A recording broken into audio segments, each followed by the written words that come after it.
Hi, my name is Mike. And I'm Jess. And this is our producer. My name's Evie. And you're watching the Delta Genesis Director's Cut. We're going to be talking about all the kids that we work with, all the breakthroughs, all the regression, all the hard stuff, all the great stuff. It's going to be good, and we're glad you joined us. So excited to get to do this again. And I know we're going to do this like thousands of more times. But it's just so much fun going through these emails that we get from our parents. And then, of course, in this particular case, we're going through an email that you sent me because I really love the idea of you guys getting to hear what I hear. So, because I'm not always directly with kids or clients, kind of in my role. I just have different responsibilities. And so getting reports from directors is just such a fun way to kind of hear about what's going on with our kiddos. Yeah, our kids have had a great week too. It's weird. It's like all of our kids do really well, or all of our kids hit regression at the same time. This is a really good week for everyone. So we got some good stuff. Yeah, we're going to do this with regressions too. I think that's a good point. We're going to continue to keep people updated on the progress of our kiddos. And we don't want to leave anybody out, and we don't want to leave out the hard stuff, because the reality is that nothing we do is a magic pill. Magic pills aren't even magic pills. There's no such thing as magic. And pills don't really work that well. I mean, some kids have a benefit there, but and I don't want to diminish that, but I think it's really important to be honest and transparent about the fact that the change process in the brain is the same as the change process in the body. It's painful, it's up and down, it's rocky, requires consistency. Yeah. I think this is good too for maybe parents going through their first regression, just to hear that other people are going through it too, and I'm not just making stuff up. Right. Yeah, no doubt. Yeah.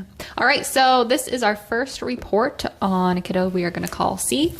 So he is a month into program. Their biggest goals in the beginning were communication. He really struggled with speech. He was diagnosed with apraxia. A couple different doctors, one says apraxia, one says it's not apraxia. He does have a diagnosis of autism.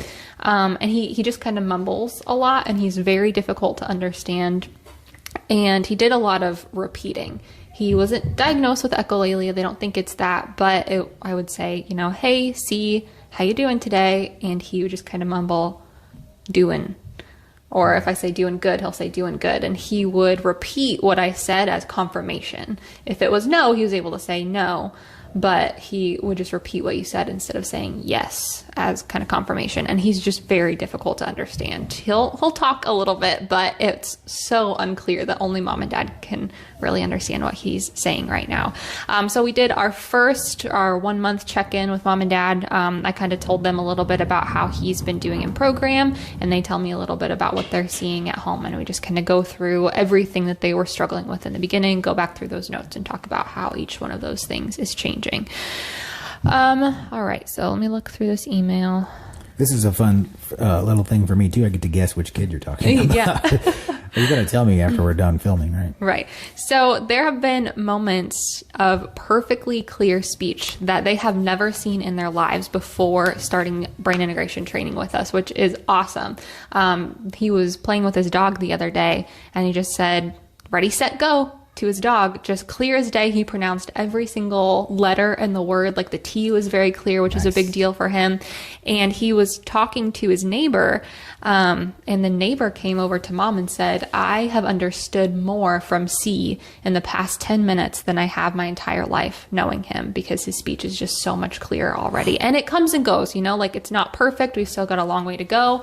But to see those little glimmers of what's possible and what's coming later on down the road have been really encouraging for mom and dad. And it's so great to have outside people kind of weigh in, because you start wondering, am I just looking for stuff? Am I kind of making this up in my own mind? And also, you're so close as a parent. Sometimes these changes happen kind of slowly over a longer period of time. So it's just kind of bit by bit by bit, and you don't really realize how much change has happened. So when you have outside people confirm stuff, it's always exciting. Yeah. So and ultimately, I want that. I mean, for every kid, we don't want to just hear from the parents. We want to hear from the teachers. We want to hear from the relatives. We want to hear from, people at church and all the people that are constantly have eyes on a kiddo. And, some of the really cool reports we get are from people who don't see the kid every day or even every week, but like once a month. And they're like, or like family members you get together with just a couple times a year. Yeah. And they're like, whoa, that's like a totally different kid. And that, I mean, that's just, you know, it's like losing weight. When you lose weight day after day after day after day, you know, your wife's like, yeah, you know, you're doing good, honey. But then if you like go to a family reunion and then you have cousins that are like, wow, you lost the Backstreet Boy. Well, how did you do that? You know, and it's just a stark contrast. Yeah. The same thing applies with kids. And so those are a lot of fun. You know, but that's the, both sides, I think. People that see the kids once in a while and it's shocking to them, and then people that live with them every day and go, life is just drastically easier. Yeah. But also, I think a lot of our parents say things like, it's easier, but they don't realize how much easier until you sort of go back and analyze how hard it was. I just had a conversation like that. I guess we can save that for a different video. But yeah, let's save that one. That's true. He is becoming more aware of the people around him. He's always been aware. Like, he'll look at you and he knows who's around, but he's never really engaged with anybody. He's kind of clingy to mom and that kind of thing. But even his brother and his younger sister, he just doesn't really socially engage with them or kind of talk to them much at all. And the other day, his brother walked in and he greeted him. We just said, hey there, out of nowhere. Wow. And then he also asked his brother, after he had hurt himself, he asked his brother if he was okay. So he's starting to think about other people and care about other people and communicate with other people about them instead of just about what he wants to talk about. Yeah. So that one was really cool. His focus is getting better. It's a hard one to gauge right now because things have shifted so much with school. You know, he was going to school. It would be really cool to hear from his teacher, but mom's, you know, struggling with homeschool. Focus is something that's going to take a little bit more time, but they have definitely seen a little bit of improvement there. One example she gave was they have this Spider-Man comic book that they thought he was going to love. He loves Spider-Man, but he couldn't even get through the first page without getting distracted and just not caring about it. And now they can get through the entire book. So that's a big one. He used to spin himself. A lot of kids with autism, I think, kind of seek out that motion. He's not spinning himself anymore. And one of their big things when we talked in the meeting, they have been trying to teach him to get out of bed by himself. He'll just wake up and he'll just yell until somebody gets out of bed and comes to get him. And they've just really been trying to work on just get up, get out of bed. You can do it. You're fine. And it's been years and he won't do it. And all of a sudden he just got up one morning like it was nothing. And he's been doing it ever since. Huh. That's wild. Yep. It's been hard. The eye exercises that we give have been a real challenge for them to get through, but they've definitely seen improvement there, along with the improvement we're seeing in the program. In the past 2 weeks, I've really seen some of his visual function start to improve. So it's always really cool where we can line up what they're seeing at home with what we're seeing in the center. He had a little bit of a regression halfway through his first month, and I can see it in his numbers. He was able to pass some stuff, and then there was just 1 week right there where he was failing stuff that he's normally able to pass. So that was reaffirming to mom to know it's not coming out of nowhere. It's a functional regression. They saw it in the symptoms too and came back out of it, and he's doing amazing. That's super cool. Yeah, 1 month in. It's good stuff. That's only a month? Yep. Good grief. I know.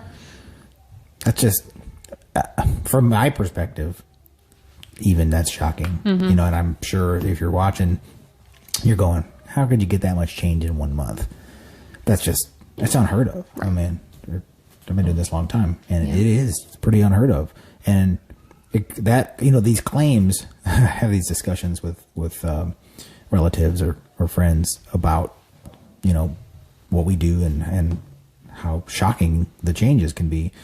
And it's almost like we know it creates a almost like a skepticism in people when they hear us talk like that, but it's so disingenuous to pretend anything other than that is happening. Right. You know, and I think that's something that we have to constantly wrestle with in how to communicate this. We don't want to shortchange what's actually happening. Right. We don't want to overstate it either. You know, we just have to kind of report it. And that's one of the things I think just consistency, and you guys out there hearing these reports And, sometimes it's going to be a parent giving the report. Sometimes it's going to be us. Sometimes if it's a teenager, we might actually have the teenager do their own. We have a teenager starting program on Tuesday in our O'Fallon location that really wants to do this. He's ready for the change. So I think it'll be really cool a couple months in to talk to him about how he feels, because right now he feels bad and he wants to feel better, and he believes that this is going to help him. So I'm excited for him.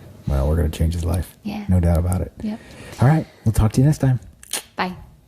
Thanks for tuning in to the Delta Genesis Director's Cut. Again, my name is Jess. And my name is Mike. And if you or someone you know has a kiddo that is struggling with any type of neurodevelopmental disorder, whether it's diagnosed, undiagnosed, medications, no medications, make sure to give us a call. Our phone number is 314-632-6286. When you call, you're either going to talk to me or Mike.